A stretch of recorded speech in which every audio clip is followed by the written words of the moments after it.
Assalamualaikum warahmatullahi wabarakatuh. Selamat siang dan salam sejahtera untuk kita semua. Perkenalkan, nama saya Esel Novita Lumbanturuan. Di video ini, saya dan teman-teman saya berdiskusi tentang tema Sustainable Development Goals atau SDGs ke-13, yaitu penanganan perubahan iklim.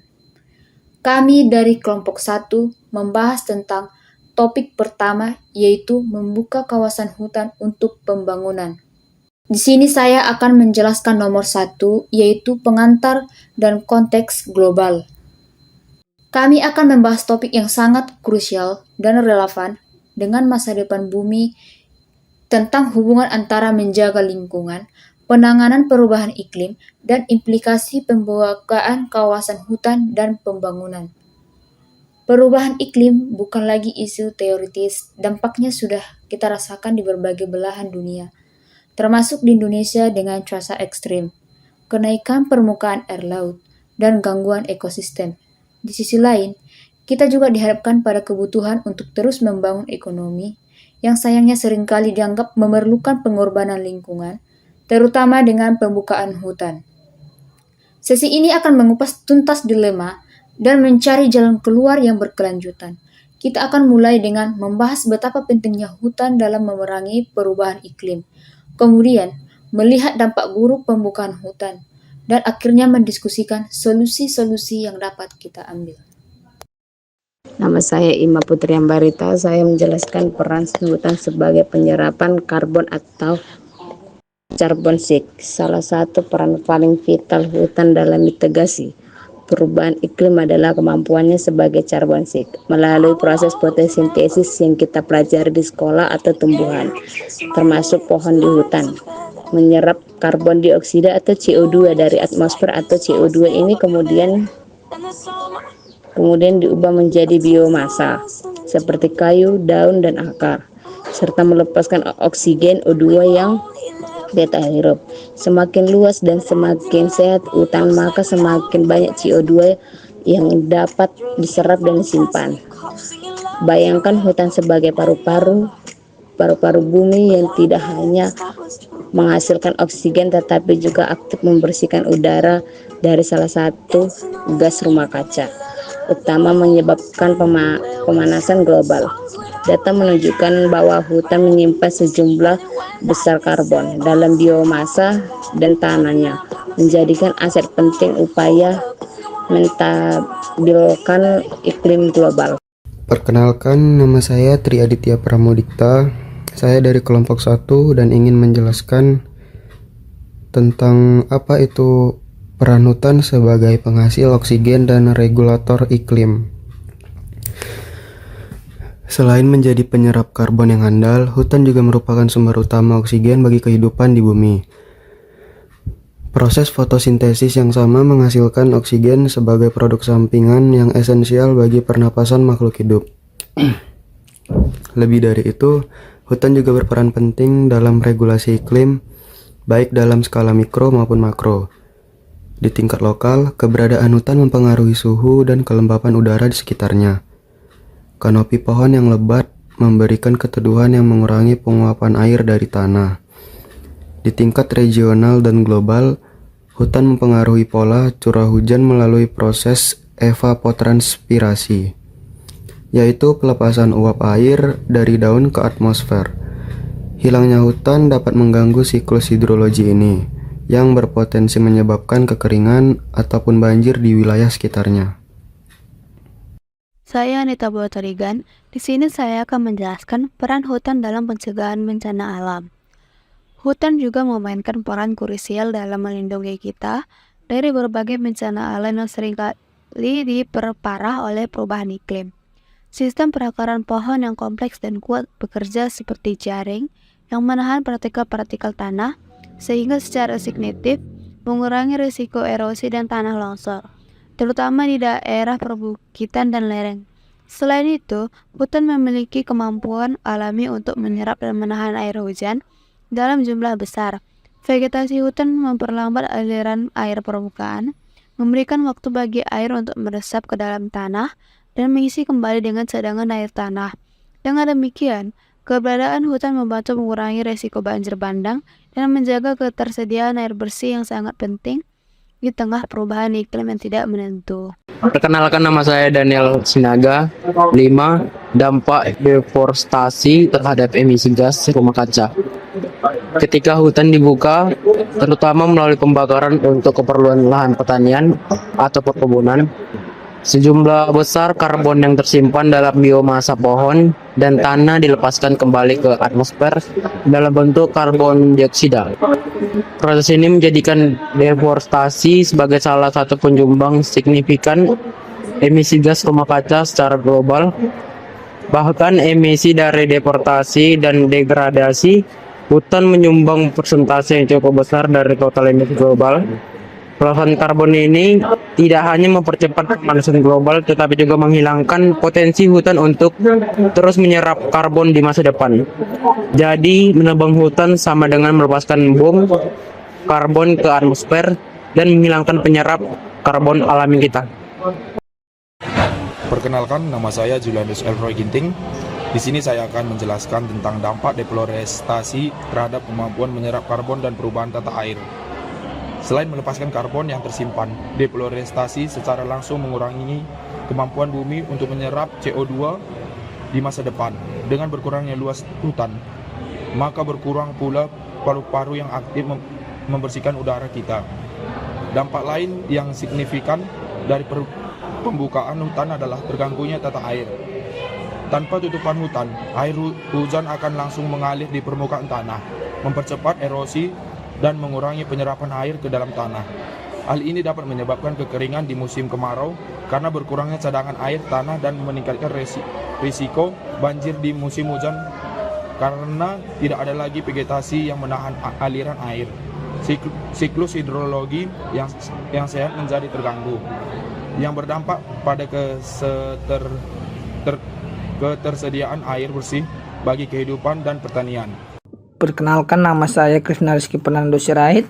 Saya dari kelompok 1 akan menjelaskan tentang dampak deforestasi terhadap keanekaragaman hayati dan iklim lokal. Hutan adalah rumah bagi sebagian besar keanekaragaman hayati di planet ini. Pembukaan hutan menghancurkan habitat alami bagi ribuan bahkan jutaan spesies flora dan fauna. Banyak di antaranya mungkin belum kita identifikasi. Kehilangan habitat ini merupakan ancaman terbesar bagi keberlangsungan hidup mereka dan dapat menyebabkan kepunahan massal. Kepunahan satu spesies dapat memiliki efek domino pada seluruh ekosistem, mengganggu keseimbangan alam dan mengurangi ketahanan lingkungan terhadap perubahan iklim. Selain itu, hilangnya tutupan hutan juga dapat secara langsung mempengaruhi iklim lokal.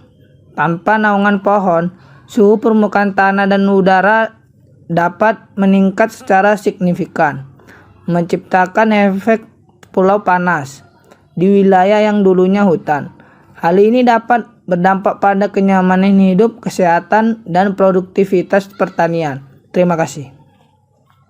Perkenalkan, saya Kopa Kofifa. Di sini saya akan menjelaskan dilema kebutuhan ekonomi dan keterbatasan lahan.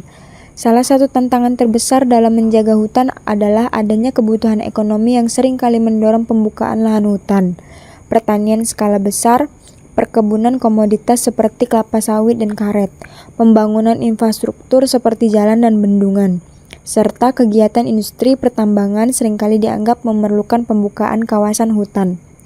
Alasan utamanya adalah untuk meningkatkan pertumbuhan ekonomi, menciptakan lapangan kerja, dan mengurangi kemiskinan, terutama di negara-negara berkembang seperti Indonesia. Selain itu, di beberapa wilayah, ketersediaan lahan di luar kawasan hutan mungkin terbatas atau kurang subur, sehingga pembukaan hutan menjadi pilihan yang dianggap paling praktis atau realistis untuk ekspansi ekonomi. Perkenalkan, nama saya Debbie Kristiana Fitulu.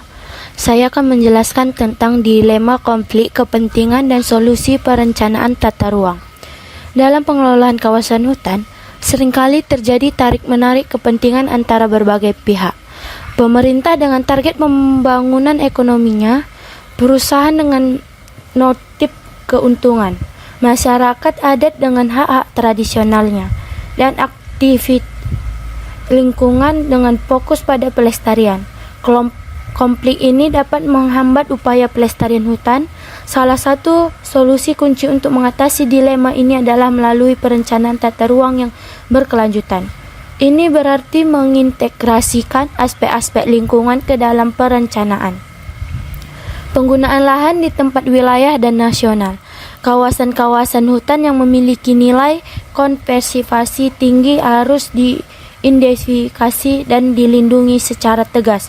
Sementara kawasan budidaya diarahkan ke lahan-lahan yang memang sesuai dan tidak memiliki dampak signifikan terhadap hutan primer. Perencanaan yang matang dapat meminimalisir alih fungsi hutan yang berharga dan mengarahkan pembangunan ke arah yang lebih berkelanjutan. Perkenalkan, nama saya Rudanta Dilena Baru. Saya akan menjelaskan tentang solusi pemanfaatan lahan terdegradasi, teknologi hijau, dan praktik hutan berkelanjutan. Untuk mengurangi tekanan terhadap hutan primer, kita perlu mencari alternatif pembangunan yang lebih cerdas dan berkelanjutan. Salah satunya adalah dengan mengoptimalkan pemanfaatan lahan-lahan yang sudah terbuka atau terdegradasi untuk kegiatan pertanian, perkebunan, atau pembangunan infrastruktur. Ini dapat mengurangi kebutuhan untuk membuka hutan baru. Selain itu, pengembangan dan adopsi teknologi hijau dan berkelanjutan dalam berbagai sektor pembangunan sangat penting. Misalnya, pengguna energi terbarukan, sistem transportasi yang efisien, dan praktik pertanian organik dapat mengurangi dampak lingkungan secara keseluruhan.